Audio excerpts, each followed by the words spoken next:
Bienvenidos para que compartamos el contenido de nuestro programa Influyentes con Geomar García. Vamos de inmediato a ver qué nos tiene nuestra compañera Elimar García en sus comentarios.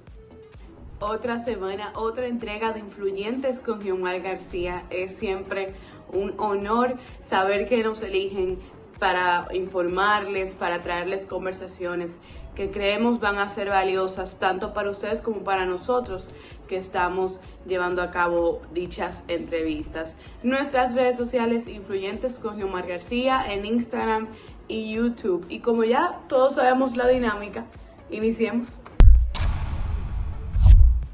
El portafolio de finanzas verdes Azteeco y el libro institucional y plataforma multimedia Dominicana Creativa, Talento en la Economía Naranja del Banco Popular Dominicano, por segundo año consecutivo, ha sido galardonado con premios de plata y bronce en los International TV Awards.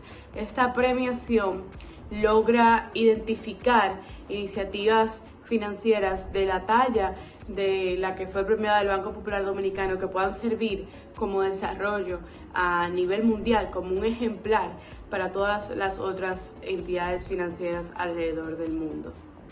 El programa Azteeco fue galardonado con un Stevie de Plata como programa de responsabilidad social empresarial del año en México, el Caribe, América Central y del Sur. En tanto, el proyecto Dominicana Creativa obtuvo un Stevie de bronce como campaña de comunicaciones del año en la categoría Artes y Entretenimiento. Se trata del segundo año consecutivo, como mencionamos anteriormente, en que iniciativas del Banco Popular son reconocidas en esta premiación internacional de negocios organizadas por la International Business Award de Estados Unidos y considerada la más importante de su tipo. Un jurado compuesto por más de 300 ejecutivos evalúa en los meses de junio y julio las más de 3.700 nominaciones sometidas por organizaciones provenientes de 67 países, quienes postularon sus iniciativas en las distintas categorías de los Stevie Awards, resultando condecoradas aquellas que lograron resultados sobresalientes en sus renglones. El Jardín Botánico Nacional llega a su aniversario número 46. No solo celebran esta maravillosa trayectoria de 46 años, sino que también su esfuerzo en conservar la flora nacional y también no han escatimado oportunidad de mantener sus buenas relaciones con entidades a nivel internacional que puedan servirle de apoyo, garantía e inspiración, como lo son el New York y el Missouri Botanical Garden, también el Montgomery Botanical Center. Cabe mencionar también sus buenas relaciones con el Museo Botánico de Berlín en Alemania, el Royal Botanic Gardens de Reino Unido y la Universidad Nacional de México, entre otras entidades importantes a nivel mundial. Estas colaboraciones han sido transversales a la investigación, la conservación y la educación, tres ejes estratégicos bajo los que se rige el Jardín Botánico Nacional, indica la bióloga Betsaida Cabrera García. Numerosos proyectos y publicaciones son el resultado de la colaboración, contribuyendo por décadas al aumento del acervo científico del país, señala la técnica de producción y manejo de semillas del Jardín Botánico Nacional. Sin dudas, cuando dedicas toda tu vida a armar un legado, a dejar una huella en lo que sea que hagas, nunca verdaderamente vamos a terminar de irnos de este plano terrenal, al menos en espíritu. Es el caso de nuestro querido Johnny Ventura, que en paz descanse, el caballo mayor. Pura Sangre Music, Dufry Dominicana, junto a la firma licorista JJ Spirits, han hecho ejemplo de esto. Lanzan el nuevo ron Legado El Caballo Mayor. Esto con el propósito no solo de rendirle homenaje a este maravilloso exponente de la música dominicana, sino que también impulsar los maravillosos productos de calidad que tenemos en el país y seguir pues rindiendo frutos de todo lo maravilloso que este hombre dejó para nosotros en su música y todo lo que realizó por el país durante sus años de vida. Para los que siguen en sintonía, muchísimas gracias y les exhorto que puedan seguir con nosotros para que disfruten de nuestra conversación semanal Influyentes con Geomar García son nuestras redes sociales, Instagram y YouTube, para que sean los primeritos en saber quiénes nos acompañarán. Y cualquier semana que no puedan sintonizarnos, pueden ver las entrevistas completicas por nuestro canal. ¡Mua! Un besote, seguimos por aquí. Muchas gracias, Elimar. Vamos a la pausa. Retornamos con nuestra entrevista, un diálogo muy interesante, didáctico para todos ustedes.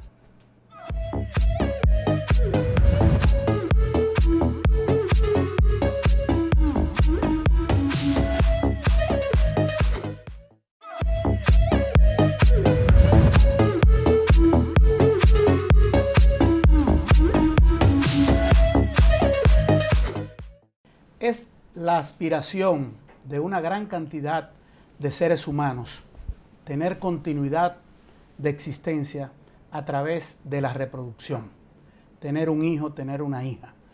Hombres, mujeres, confrontan dificultades para ese aspiracional. Sobre esto, la ciencia, la medicina, ha avanzado mucho.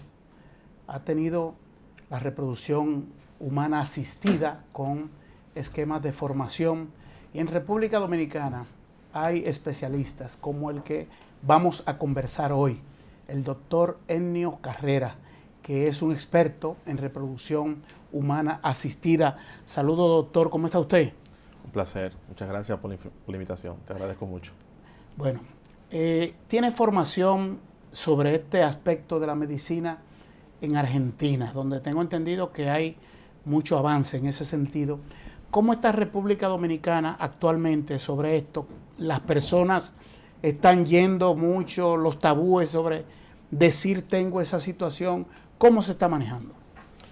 Sí, la verdad es que aquí en República Dominicana en los últimos años se ha visto un repunte, como en todos los países de la región. Recordemos que realmente los trastornos de la fertilidad en la pareja, lamentablemente en los últimos años, en las últimas décadas, han visto un repunte en la incidencia, por así decirlo. La Organización Mundial de la Salud estima que del 12 al 15% de todas las parejas a nivel mundial tienen algún trastorno de la fertilidad. Eso implica muchas personas, aproximadamente 60 a 80 millones de personas. Y eso no escapa a la realidad nacional. Aquí en el país hay muchos centros de reproducción asistida en donde hay parejas que buscan asistencia. Y sí se ve con frecuencia. Entre hombres y mujeres, ¿dónde se manifiestan más las dificultades para poder tener hijos?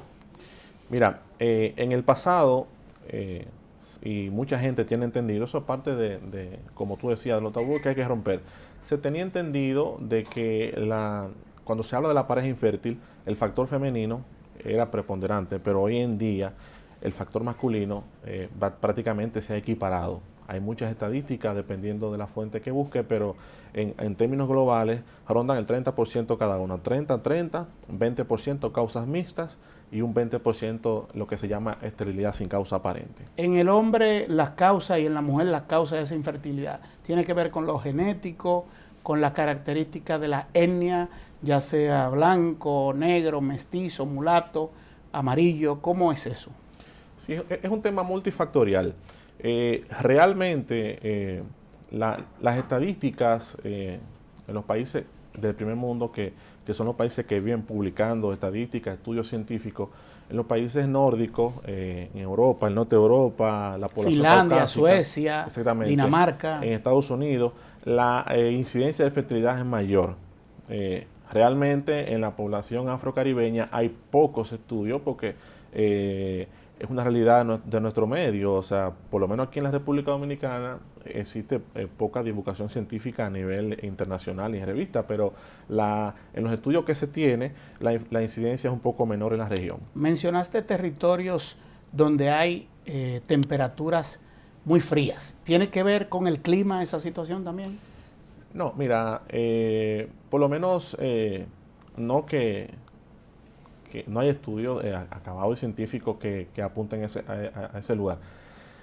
Lo que se entiende, la alimentación, el ritmo de vida actualmente, la población generalmente del primer mundo tiende mucho al sedentarismo. También es un tema que está muy en boga ahora mismo. Hay estudios científicos que están hablando de lo que se conoce como disruptores endocrinos, que son sustancias a las que estamos expuestas en nuestro día a día que pueden mimetizar la acción de una hormona en nuestro organismo y a la larga tener repercusiones en la salud, tanto a nivel respiratorio, circulatorio y a nivel de la reproducción. Estos disruptores endocrinos, como le llaman, están presentes en un sinnúmero de cosas que tenemos al día a día, conservantes en alimentos procesados. Se ha visto que en un tipo de plástico, que de hecho en Europa fue retirado, hay una sustancia que se llama bifenoles, que se utilizan para conservar el plástico y para que no haya una contaminación cruzada hacia los alimentos. Esas sustancias, cuando se introducen en el organismo, mimetizan los efectos de los estrógenos y es lo que se piensa que ha tenido un mayor impacto en la fertilidad. Y eso es más propio del primer mundo, o sea, los avances de la modernidad y todo eso. O sea que por ahí va el asunto. Pienso que el cuerpo humano, el cuerpo o todo ser vivo, es una suerte de laboratorio. Lo que comemos, lo que respiramos, lo procesamos de manera distinta. Si a eso se le agrega un comportamiento por una situación de comodidad o incomodidad, de felicidad o tristeza, si nos vamos al estrés, ¿tiene que ver el estrés con esto? Sí, podría estar encadenado a esto. Recordemos que, por ejemplo, en la mujer, más específicamente, hay hormonas que tienden a interrumpir el ciclo menstrual. Cuando una persona está altamente estresada, se libera una serie de hormonas como el cortisol, que tiene la capacidad de inhibir otra hormona que se llama la hormona estimulante, de la hormona folículo estimulante y la hormona luteinizante. Esa hormona tiene la capacidad de bloquear el ciclo menstrual. Entonces eso puede generar trastornos de infertilidad en la pareja, que puede dar al traste con el tema de la pareja infértil. Tengo una compañera de trabajo acá que tiene una pregunta para ti, Elimar García. Vamos a ver qué pregunta. Doctor, qué placer que sea nuestro invitado de la semana aquí en Influyentes con Elimar García. Y mi duda tiene que ver con lo siguiente. En un país tercermundista como este, con tanta desinformación, no hay mucho tabús con respecto a este tema. No hay personas que crean, que va en contra de la religión, o se llenan de temor que no puede hacer algo conveniente con su cuerpo. ¿Cuáles son todos esos mitos que rondan a través de estos procesos que la ciencia ha podido suministrar para aquellas personas que no pueden tener de manera tan natural a sus hijos? Sí, mira, vivimos en un mundo globalizado y la República Dominicana no escapa a eso. Sorprendentemente, en la República Dominicana no hay tanto tabú en ese sentido. Lo que sí más pudiera verse en nuestro medio es que hay veces en que hay asuntos que chocan, que pueden verse desde el punto de vista moral y religioso, digamos que ultra religioso, incluso chocar con la ética de algunas personas. Yo no quiero entrar en esos temas porque es bastante polémico. Yo lo que pienso es que, basado en esa pregunta, que es muy importante, en los países donde se hace medicina reproductiva seriamente, ya lo que nosotros debemos aspirar, hay leyes de fertilidad. Por ejemplo, yo estuve un tiempo, como tú decías, de formación en Buenos Aires, y allá existe una ley de fertilidad, donde los procedimientos están contemplados en la Constitución. De hecho, donde yo me formé, una mujer puede donar sus óvulos, pero ella no puede ponerse en contacto con esa persona que salga de esos óvulos. Y eso está un tema constitucional. O sea, ella no puede decir mañana, esa persona fue generada con óvulos de mi cuerpo. O sea, como te decía, entrar en eso es polémico. Hay un secreto profesional ahí. Sí, entonces yo creo que eso debe motivar a la sociedad a que se genere una ley de fertilidad que pueda generar un marco más visible. En ningún aspecto de la estructura legal dominicana se contempla la fertilidad humana reproductiva asistida. No, nosotros a nivel de nuestra Constitución no tenemos una ley de... Interesante aspecto que pudiera llenarse. Claro, eso es sumamente importante y es como decía, en los países de primer mundo, donde se hace medicina reproductiva seriamente, hay leyes de fertilidad, donde se contemplan todas esas aristas que si la damos, pues... ¿Hay alguna sociedad en República Dominicana de médicos especialistas en fertilidad humana asistida? No, realmente no hay una sociedad de medicina reproductiva establecida. Todo se rige a partir de la Sociedad Dominicana de Ginecología y Obstetricia. ¿Hay un capítulo dentro de esa sociedad que sí es de ustedes? Sí, exactamente.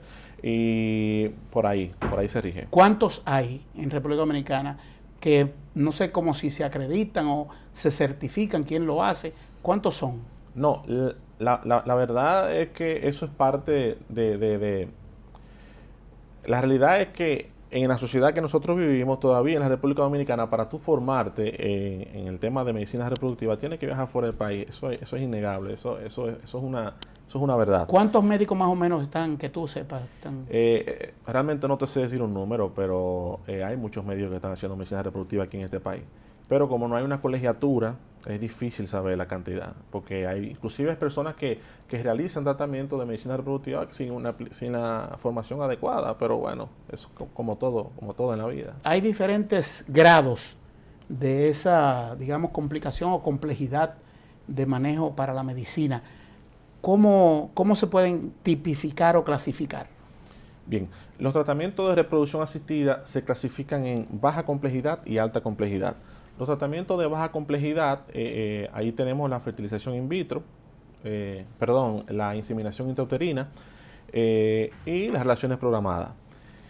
En estas dos tenemos un mismo norte, estimular y gestionar la ovulación, a fin de que se produzca en el momento en que nosotros programamos una relación sexual o en el momento que nosotros vamos a inocular con una cánula dentro del útero ese semen que ya fue preparado en un laboratorio, lo que se llama una capacitación espermática, para que se produzca el embarazo. Esos son los de baja complejidad. Cuando pasamos a la alta complejidad, tenemos la fertilización in vitro y el ICSI, que es una inyección citoplasmática de un espermatozoide. En este caso debemos generar una ovulación o prácticamente lo que se denomina una hiperestimulación ovárica controlada en una mujer con...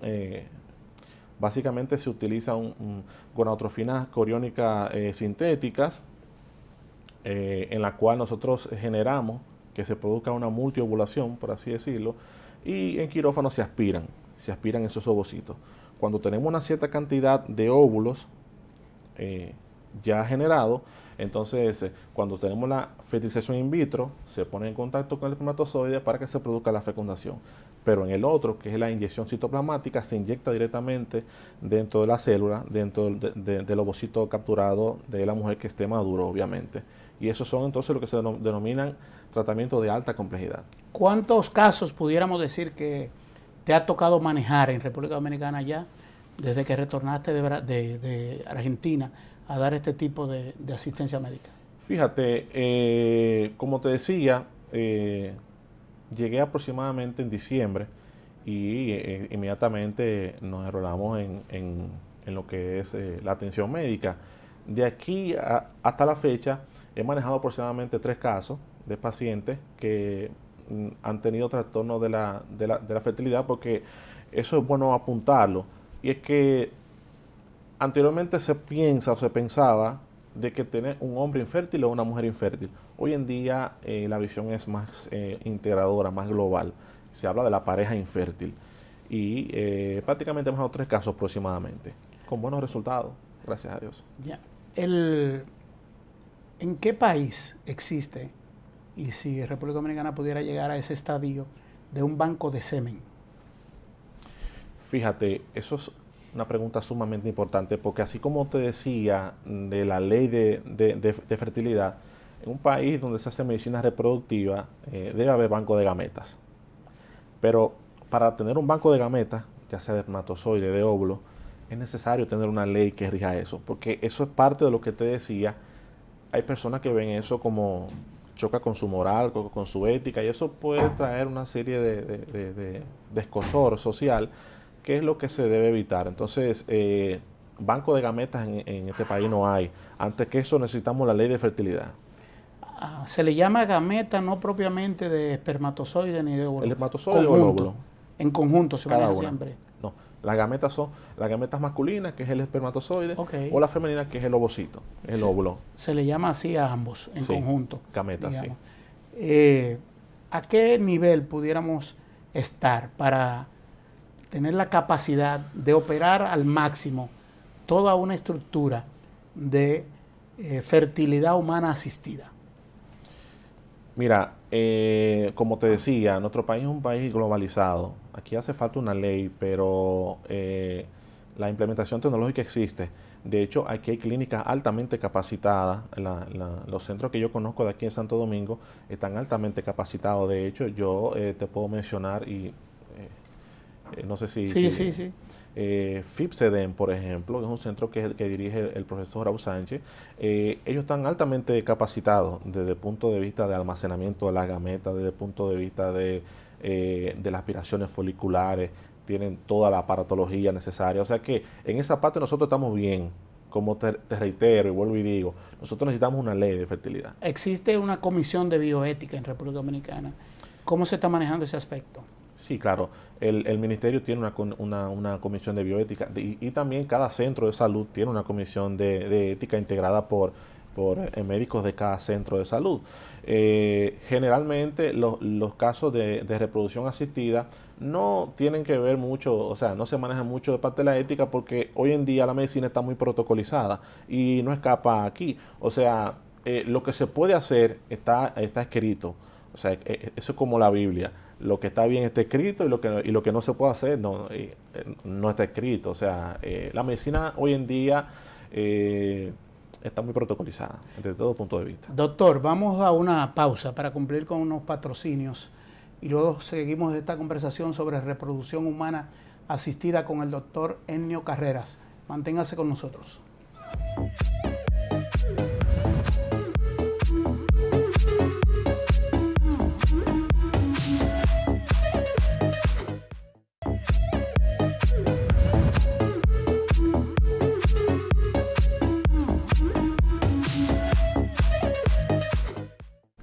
Reproducción humana asistida. Doctor, ¿quiénes están en capacidad física y mental? ¿Cuál es la edad óptima? Hay personas que hasta los 90 años, hombres, han tenido hijos. En la Biblia se habla de que Sara a los 90 y tantos años tuvo su primer hijo. Entonces, ¿cuál es la realidad sobre esto? ¿Hay mitos? ¿Hay leyendas? ¿Cuál es la realidad científica? Sí, eso es una pregunta sumamente importante y casi obligada cuando se habla de reproducción asistida.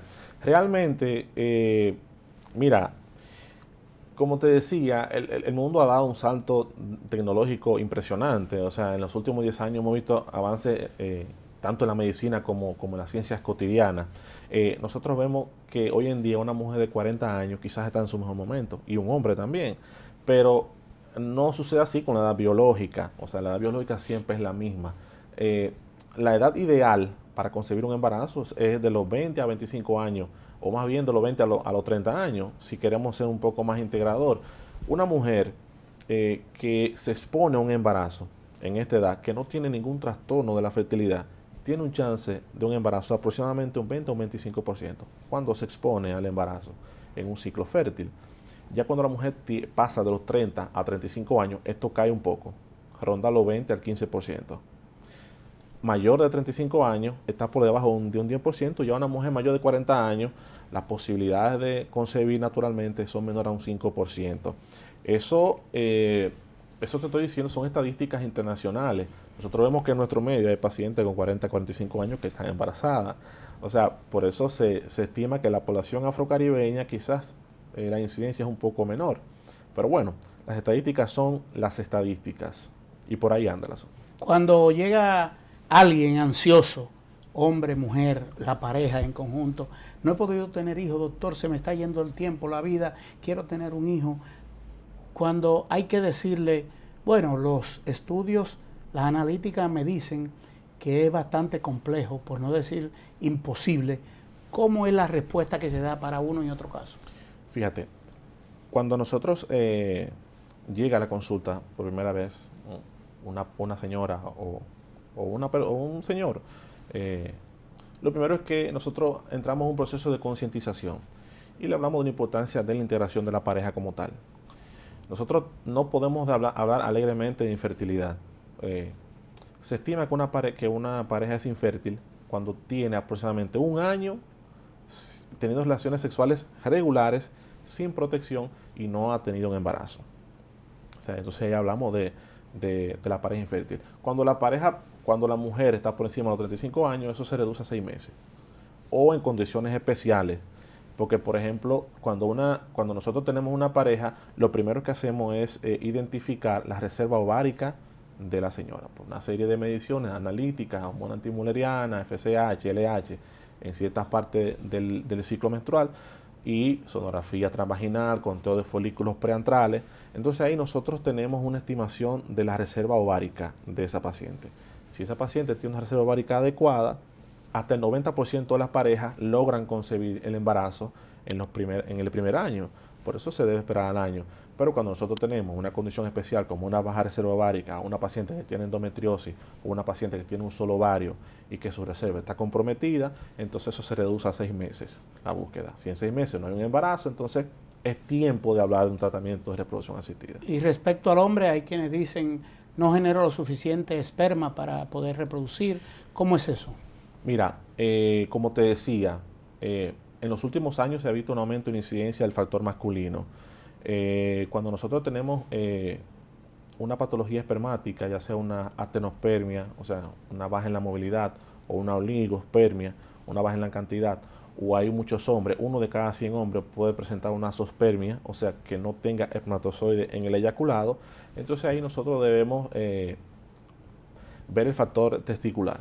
Entonces ya ahí entra en juego los andrólogos, que son médicos urólogos con formación en la parte reproductiva masculina, y entonces ahí llega una serie de imágenes, se descarta la varicocele, que es la causa principal del factor masculino, entre otras causas. Mi compañera Elimar García tiene otra pregunta para usted, vamos a ver. Detrás de cada vocación hay una historia, al menos así lo creo yo. ¿Qué lo impulsó a usted a hacerse especialista en esta reproducción humana asistida? Tal vez sea por algo personal, alguna historia que lo haya marcado. Cuéntenos un poco sobre esto. Sí, mira, mi historia realmente es un poco... yo me formé como médico general en la Universidad Católica Nordestana en San Francisco de Macorís. Para ese entonces yo quería ser médico internista. Pero sucede que yo hice mi pasantía en un hospital público, no lo hice en una clínica de atención primaria, en un hospital público, y ahí yo hacía servicio en el área de maternidad. Ahí me gustó la ginecología obstetricia, y cuando me entré a la residencia y hice mi formación en ginecología obstetricia, me incliné por esa área. Yo no tuve una experiencia personal, sino más bien yo era muy dado al tema de las hormonas, a la parte teórica, a teorizar por qué una pareja no queda embarazada. Entonces vi la oportunidad de emigrar, de ir temporalmente a la ciudad de Buenos Aires, y allá completé mi formación en el área de medicina reproductiva. Además de atender pacientes, comparte esto con la cátedra, das clases en una universidad.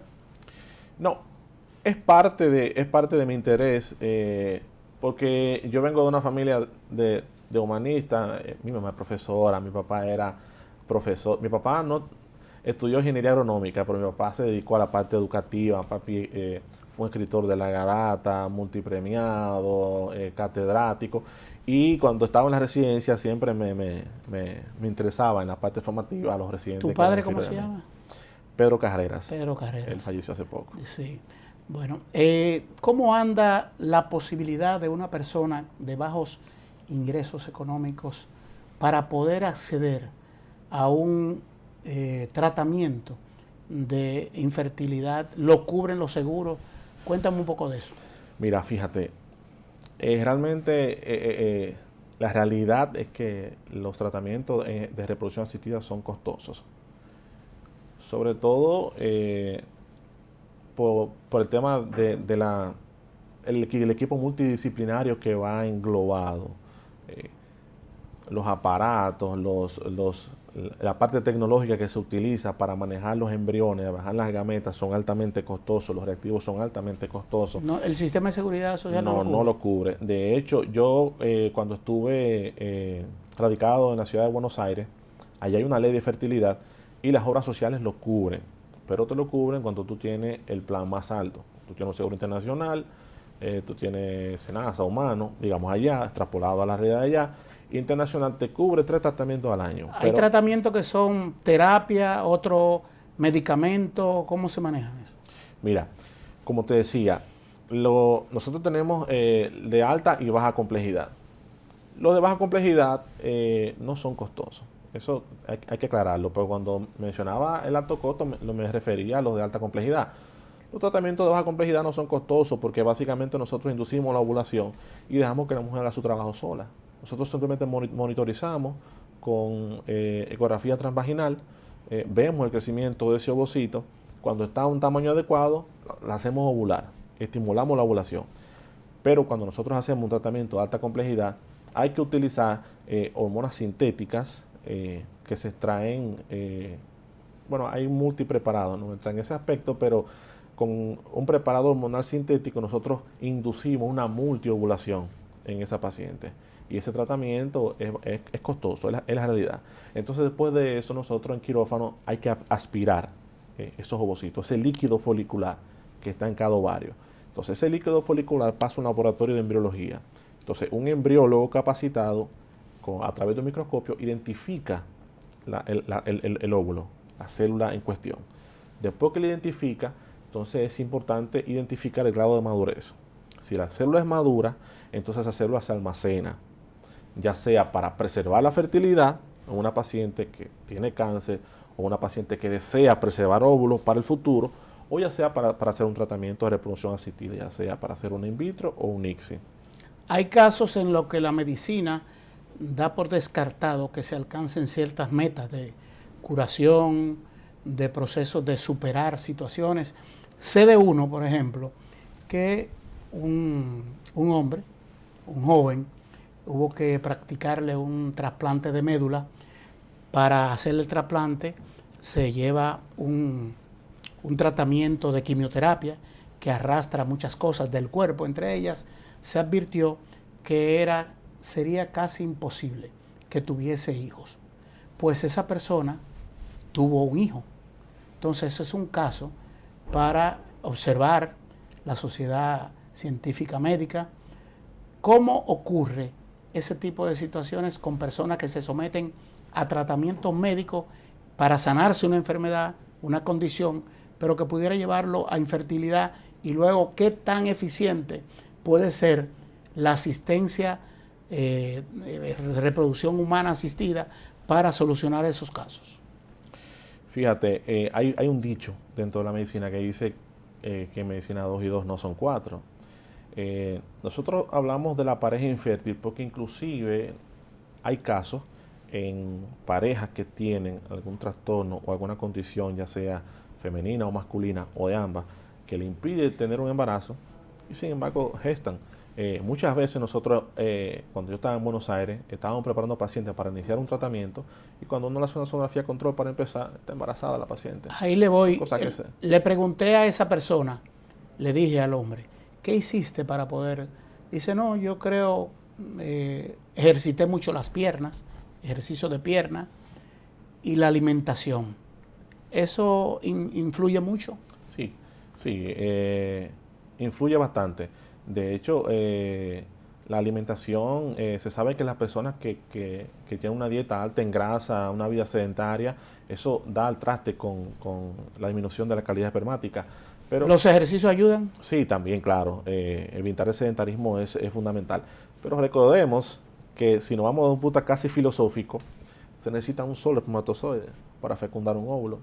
Entonces creo que en ese caso él tuvo la suerte de concebir, porque después que tú pasas por un proceso de quimioterapia, se sabe que la mayoría de agentes quimioterápicos son citotóxicos y afectan al espermatozoide, pero la espermatogénesis no se detiene. O sea, tú tienes menos chance de quedar embarazado, pero aunque sea un 1%, hay Un tratamiento desde lo menos complejo hasta el más complejo. ¿Se puede cuantificar más o menos por dónde anda, vamos a llamarlo, la inversión o los gastos o los costos para una persona o una pareja que quiera realizarlo? Mira, fíjate, cuando hablamos de tratamiento de baja complejidad, los costos son mínimos. En una consulta, tú vas a tu médico, te indica unos medicamentos y tú haces el costo de los medicamentos. Pero cuando nosotros hablamos de un tratamiento de alta complejidad, los costos van a variar. Van desde $7,000 hasta $10,000 pueden ir. Porque, por ejemplo, hay algunos casos en los cuales se necesita una biopsia. Tú generas un embrión, tú tienes un óvulo, un espermatozoide, tú generas un embrión. Entonces, ese embrión, en algunos casos, no en todos, tú tienes que hacer una biopsia. Y entonces esa biopsia ya entra en juego otros especialistas, con otros aparatos tecnológicos, que se le quita una célula de ese embrión, que se hace una biopsia, y eso, todo eso va aumentando los costos. Pero por ahí anda. Buscando uno, hay personas que han encontrado de que hasta 8. Tener un hijo y de repente ha habido un embarazo múltiple. ¿Hay situaciones que usted conozca de eso, que le haya tocado de cerca? Sí, mira, el objetivo de todo médico que hace reproducción asistida es que eso no pase. Cuando tú tienes, por ejemplo, esa paciente que tiene embarazo gemelar, triple, eso es lo que uno no busca. Como te decía, los tratamientos hoy en día están bastante protocolizados para que no pase lo que nosotros... hay que recordar que un embarazo gemelar es un embarazo patológico. Lo ideal, el útero de una mujer... ¿Por qué patológico? Claro, porque el útero, esto también es casi filosófico, se dice que desde que el ser humano está en bipedestación, o sea, camina en dos pies, sacrificó mucho su parte reproductiva. El ser humano, con respecto a todo el reino animal, es el que tiene el canal de parto más pequeño con respecto a su cuerpo. El útero de la mujer está hecho para albergar un solo feto. De hecho, de ahí tú tienes el tema de que las pacientes con embarazo gemelar, la incidencia de parto prematuro es mayor. O sea que eso es lo que no quiere ningún médico de reproducción asistida, que haya un embarazo gemelar. Bueno, doctor, muchísimas gracias. Muy didáctico. De verdad que sí, muchas gracias por hacer este esfuerzo con nosotros, sacar de su tiempo para venir a darnos estas explicaciones, y nos mantenemos siempre a la disposición suya para cualquier explicación científica. No, por favor, el placer es mío. Muchas gracias. Es el doctor Ennio Carreras. Es un experto en reproducción humana asistida, ginecólogo, formado en Argentina sobre esta especialidad. A ustedes muchas gracias por la atención. Nos vemos en una próxima entrega de su programa Influyentes con Geomar García.